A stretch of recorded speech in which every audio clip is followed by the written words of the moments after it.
You are listening to Salty Believer Unscripted, a conversation on Christian ministry and the Christian life. This is Salty Believer Unscripted. I'm Brian Catherman. Josiah is out graduating. Woohoo for Josiah.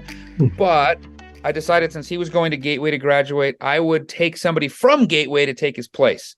So on the podcast, I don't know if I should make it some kind of secret surprise and we should have people guess, or we should just go with who you are. Mark, should we just go? I have Mark Bradley, Dr. Bradley, from Gateway Seminary. Mark, say hello and tell us a little bit about kind of what you do at the school and who you are. Sure, Brian. Good to be with you today. I'm the director of the Pacific Northwest campus of Gateway Seminary. Gateway has 5 physical campuses, so I'm the director of our campus in Vancouver, Washington, not BC, and not Washington D.C. So we're Vancouver, not BC, Washington, not D.C. here. And our headquarters for our campus is in the Northwest Baptist Convention's headquarters. They make room for us, provide that for us, and also support us in their budget. So we couldn't exist without their help. And so we're, officially tied to the seminary, but also have a strong connection to the Northwest Baptist Convention. A little plug for them, a little advertisement plug. Yeah, right? I gotta give them some kudos because they help pay the bills around here. And so our campus is the smallest of the 5 physical campuses, which kind of fits with our SBC demography in the Northwest. We have fewer churches in the Northwest than places like Arizona and certainly California. But I'm a graduate of this campus myself. That particular campus? Yeah. Like that's fantastic. Yeah, I graduated. I mean, it wasn't in this location at the time, but this entity, it was then called the Northwest Center of Golden Gate Seminary.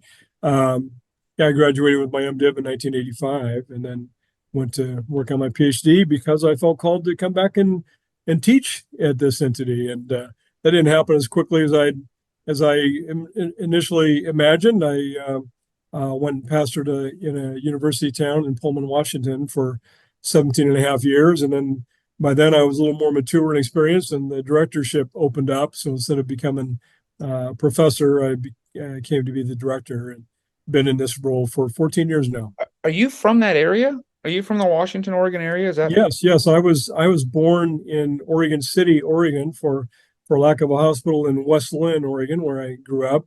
Those are small cities that are just across the river from each other, and had a very stable childhood. I came home from the hospital to the house that I left from to go to college. So, oh wow, yeah. But so you like that is your pocket of the world, man. Yeah. I'm Northwest born and raised, and didn't get saved till just after high school, and I was saved on the road to Damascus. Literally, because it's Damascus. I mean, our listeners probably don't know there's a Damascus, Oregon, right? Damascus, Oregon. Yeah, I was saved on the road to Damascus, Oregon, on the way to work one day, and it was a very charismatic kind of experience. I had a very experiential baptism of the Holy Spirit at the moment of my conversion, and thought that was normative for all Christians for some time until I was telling somebody about it. When you just get this worrying sensation in your brain and you feel this high throughout your extremities and everything else. And what are you talking about? Like, what, you don't have that? It's like, no, man, that's like something special God did for you because you were so far gone. I was an atheist, an outspoken atheist in high school, and God had to kind of reach a little extra deep, with the pixie dust or whatever to get me in. And so, he spoke to me in a language that morning that I understood, which was getting high, as I had abused alcohol and marijuana to some extent, mostly alcohol in high school as an atheist. And so when I had that high sensation on the road on the way to work that day, I knew unmistakably that was God's answer to my prayer. I'd been witnessed to quite a bit, was really engaged and actually seeking it, and was even asking God, what do I do? I want in. It's like I'd gone through an intellectual stage of faith and an emotional stage of faith, and I just was lacking the volitional stage of how do we close the deal? And in the midst of praying that kind of thing, the Lord just gave me this baptism of the Holy Spirit that was so experiential. I'd been drunk a number of times, been high on pot another times, and never did LSD, so I knew it wasn't a feedback. What do you call it? Hallucination or something, Yeah, hallucination, or what is it when you have flashback or something. flashback? It wasn't like a flashback thing of a high, and it was in the context of me adoring Jesus while I'm singing some soft rock songs that were written to girls, and the whole context was me adoring Jesus and wanting in, knock on the door, and that high came upon me, and I knew that was God's answer, and so anyway, that's my unusual. Mark, Wow, when we have we people bridged on right through to that. You got some questions for me? I but better stop when we giving my have testimony. when we have people on from the Bible Belt, we don't usually have those stories. So I guess Oregon, Washington sort of Yeah. contributes a little bit to this. Hey, so I probably should let people know we were on a doctoral committee together for Mhm. a candidate, which was my first time doing that, kind of an up and down experience. And that's where our connection comes from, because people go, wait, we sent Josiah and we just grabbed a random guy. No, that was it was really enjoyable. The other thing too is I've edited a number of those candidates' papers, and a couple of them, one of them for sure, you were like the committee chair on that. And so I got to just sort of see that. But here's why I'm reaching out to you, and I think you can maybe help me. In my context, and as a pastor, and as in a mission field area, I mean, in Utah is where I'm at, but you're in a mission field area as well. In a context like this, there are people looking to church planting. They're looking at pastorless churches, which we have a few out here, and there's some rural towns and big towns, and there's just this whole process. And what seems to be creeping in the language, at least since the pandemic and since 2021, is statements like these. I'll share them. I want to see if you can maybe affirm them or not from your observation, being in a seminary. The statements are, people don't want to go into ministry as much anymore. The pipelines are drying up. The world's too complex now, and there's too much fear that people will lose their jobs. And so we can anticipate the future ministers of the church just not like we've once seen at all. I mean, just that kind of sky is falling for the church sort of context. I recognize you don't represent every seminary on the planet. You're in a very unique pocket. But if you, in quite frankly, a very liberal corner of the country where that stuff would be very, very real. I mean, that's actually probably all up and down the coast for Gateway anyway. Right. You're facing that a lot more than people maybe in the Midwest or in the Bible Belt or whatever. So I want to ask you about your observations. Are these statements, do you see this as being true? Are you guys struggling? No, you don't have any students at your site. I mean, what do you see? Do you see this to be true, or is this maybe just hyperbole we should ignore? Yeah, I mean, I guess I feel a little mixed about it. I mean, we're always concerned, and if we're missional, we always want to be, we need more, and we always need more pastors, more. The harvest is the fields are white for harvest, and we need more. We need to beseech the Lord to send out more workers into the harvest, and I want that too. I want that too. Of I mean, course, very much yes. so. Yeah, and that's one of my main responsibilities, is to recruit students. So I'm always looking for students and get out and preach a good bit, and hoping to meet emerging ministers who are interested in seminary. I mean, some of the things that are somewhat true about the negativity that you're hearing are that, our culture is increasingly secular, increasingly liberal, and respect maybe hostile for, to Christian, hostile to churches, ministers. Yes, hostile to churches, hostile to Christians in general. I mean, gosh, 2 generations ago, Christians were kind of recognized as moral people, and ministers were respected and everything.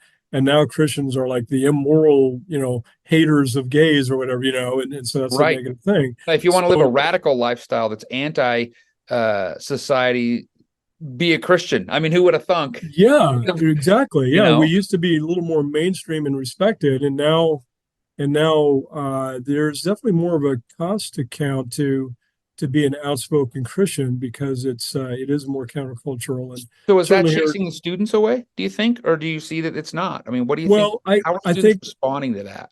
Well, I think that it probably is applying a filter, that the timid would be minister is maybe getting filtered out because he's anticipating he won't be able to stand the heat in the kitchen, but it's not filtering out everybody. I mean, we got plenty of believers that see the trend and doggone it, God's bigger than all that, and I feel called and train me up as I'm going to wade in there and So get they're into the going fray, for it. So, Do you think, not to pass judgment on previous classes, I would have been among those previous classes years ago. uh-huh. Do you think just as a whole, that's producing maybe a stronger, maybe more passionate, more resilient type graduate opposed to maybe before? Yeah, I think that is the case certainly for some of our students. I would acknowledge that we just have some generational trends where we probably have some students who are just coming out a little bit more moderate in their philosophy than would have been typically the case in the 1950s or whatever. That's I mean, fair. so I mean, some that's fair. generational trends there. Not all that's bad. I mean, you can be It's crazy. I don't mean to too make both extreme. of us feel old, but if when we look at the church in the 1950s, we're talking about 70 years ago. I know. I I mean know. I mean there is a pretty big gap there. Right. I was born in 1959, so so I'm kind of, I wasn't aware of anything personally in the 50s, but But I was on the but planet. still, we can't. It's hard to just compare that crop of students to a crop of students 70 years separated from Yes. Yeah, that. it's So really, okay, so let's talk about these students. Like, first of all, is yeah. your enrollment way down, or you feel like it's way down, kind of down? Is it up? Is it where do you feel like you're at for where you're So at? our enrollment at our campus is just kind of steady for the whole time I've been here. I mean, when I And first, you've been there for a pandemic. So yeah, even with the pandemic, would you say it's kind of rounded back out? So still steady. yeah, yes, I think That's so. Well, encouraging. in fact, during the pandemic, people couldn't go anywhere, but they got a bunch of federal aid and they spent it on tuition and hunkered down and studied some books. So, our enrollment actually hung in there pretty nicely during the pandemic. So Well, that was really Josiah was one good. of those. I mean, Josiah on the podcast, he's Yeah, been at it for 3 years, yeah, and said, hey, what better time?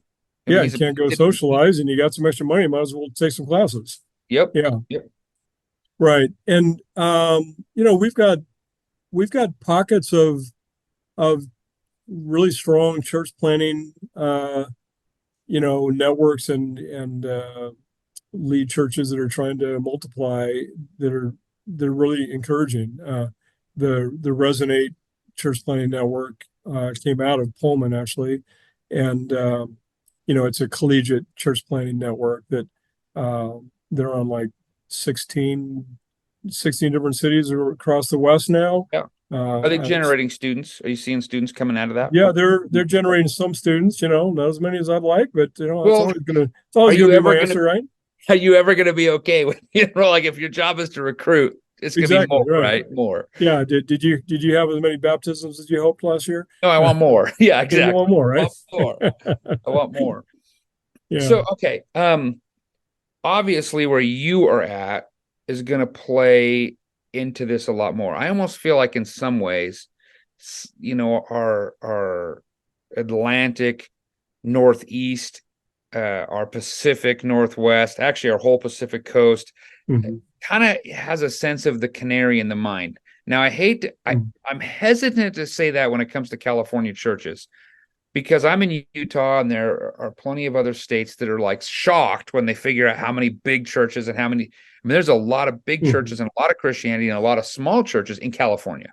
But Mhm. I recently did some sabbatical time in Oregon, and I'm familiar with some of that stuff in Washington. I mean, that's a little more, probably more appropriate to look to the future. So Mhm. in the pockets where you're at, where Christianity is even more difficult, like I said, canary in the mine might be the best way to think about your site. Mhm. What do you see in the future? What do you see coming down the line that maybe, first of all, let's do it in two ways. What do you think we should be aware of to, kind of a warning, if you will, but Mhm. where can we be encouraged? I mean, I'd like to hear kind of from both those perspectives. Yeah, good.